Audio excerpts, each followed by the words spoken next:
প্রথম যখন আমার গায়ে গুলি লাগে আমি বুঝতে না বুঝতে দেখি আপনারা সবাই আমাকে ঘিরে ফেলেছেন। আপনার দেশ আপনার জন্য কি করবে পরের কথা ভাই, দেশ তো আপনার। আপনি কি করবেন এইটা আগে জিজ্ঞেস করেন, এটা আগে চিন্তা করেন।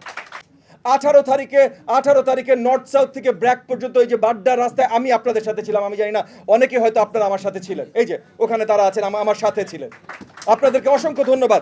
আমি এই কারণে শুধু ধন্যবাদ দিচ্ছি না, মানে দেশের জন্য জাতির জন্য ধন্যবাদ দিচ্ছি, আমি ব্যক্তিগত কারণেও ধন্যবাদ দিচ্ছি। কারণ প্রথম যখন আমার গায়ে গুলি লাগে আমি বুঝতে না বুঝতে দেখি আপনারা সবাই আমাকে ঘিরে ফেলেছেন।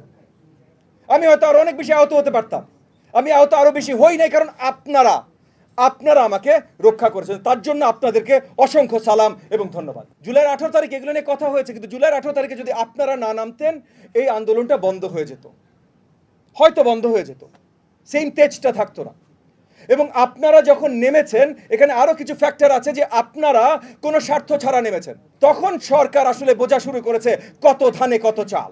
আহত হয়ে হাসপাতালে আছেন, গত 2-3 দিনও এটা নিয়ে অনেক খবরে এসেছে, অনেক ধরনের এটা নিয়ে আলোচনা সমালোচনা সৃষ্টি হচ্ছে। আমি একদম শুরুতে, মানে সরকার গঠন হওয়ার প্রথম সপ্তাহে সরকারি নেতৃবৃন্দের সাথে, অন্তর্বর্তীকালীন সরকারি নেতৃবৃন্দের সাথে আলোচনার সময় আমি বলেছিলাম যে আমাদের দেশে অনেক বড় বড় ব্যবসা প্রতিষ্ঠান আছে, আমাদের দেশে অনেক বড় বড় ব্যবসা প্রতিষ্ঠানগুলো অনেক জায়গায় অনেক খরচ করে। গুলশান বনানীতে হাঁটবেন, দেখবেন এক একটা রাস্তার দায়িত্ব তারা নিয়েছে। আমরা যদি আমাদের আহত যে ভাই ও বোনেরা আছেন হাসপাতালে এখনো কাতরাচ্ছেন, তাদেরকে যদি এই ব্যবসায়ী প্রতিষ্ঠানগুলোর সাথেও কানেক্ট করে দিতাম স্পন্সরশিপের জন্য সরকারের মাধ্যমে, বা এই যে বৈষম্য বিরোধী ছাত্র আন্দোলন বা যেগুলোই আপনাদের গ্রুপ আছে এই গ্রুপগুলোর মাধ্যমে, তাহলেও কিন্তু টাকা পয়সার জন্য সুচিকিৎসার জন্য আটকে যাচ্ছে এই জিনিসটা হতো না। আপনার দেশ আপনার জন্য কি করবে পরের কথা ভাই, দেশ তো আপনার। আপনি কি করবেন এইটা আগে জিজ্ঞেস করেন, এটা আগে চিন্তা করেন। আপনারা অনেক মেধাবী আমি জানি, একটু যদি চিন্তা করেন তাহলে দেখবেন এগেন আপনারা মন্ত্রী হবেন না তা না, এই দেশের সবচেয়ে বেশি মেধাবী কিন্তু এখন আপনারা। প্রাইভেট বিশ্ববিদ্যালয়ে ঢোকা অনেক বেশি কঠিন এবং পাশ করা স্পেশালি অনেক বেশি কঠিন পাবলিক বিশ্ববিদ্যালয় থেকে। সো সবচেয়ে বেশি মেধাবী কিন্তু আপনারা। আগামী দেশ পরিচালনায় যারা আসবেন আপনাদের থেকেই বেশি আসবেন। সামনে জনগণের হাতে আমরা তাদের অধিকার কিভাবে ফিরিয়ে দেব, এইটা ঐক্যতার ভিত্তিতে আলোচনায় আনতে হবে।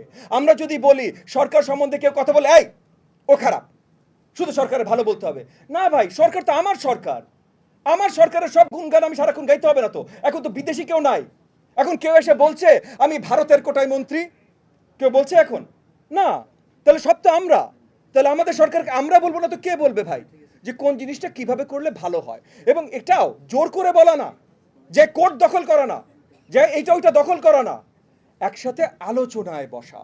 এবং এই জায়গাটা থেকে আমি মনে করি আপনারা প্রাইভেট বিশ্ববিদ্যালয়ের স্টুডেন্ট অ্যালায়েন্স বা জাস্ট প্রাইভেট বিশ্ববিদ্যালয়ের ছাত্রীরা আপনারা বড় একটা অবদান রাখতে পারেন, সেইটাই আমরা দেখতে চাই।